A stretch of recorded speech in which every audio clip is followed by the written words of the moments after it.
আজকে বাজারে ভেন্ডি বিক্রি করা হচ্ছে 60 টাকা কেজি, শশা বিক্রি করা হচ্ছে 70 টাকা কেজি দেশি শশা, বটবডি বিক্রি করা হচ্ছে 80 টাকা কেজি বটবডি।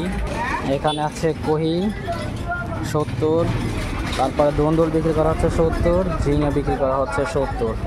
এগুলা সেম সবজি একই রকম। করলা বিক্রি করা হচ্ছে 80 টাকা কেজি, পাট শাক 10 টাকা মুঠা, তারপরে দেশি লেবু আছে 20 টাকা হালি, 4টা 20 টাকা।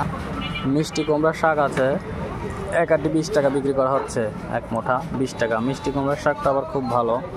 আজকের এই হলো বাজার রেট, বেচা কিনা হচ্ছে এই দামে। সবজি আজকে সব একদম ফ্রেশ টাটকা সবজি।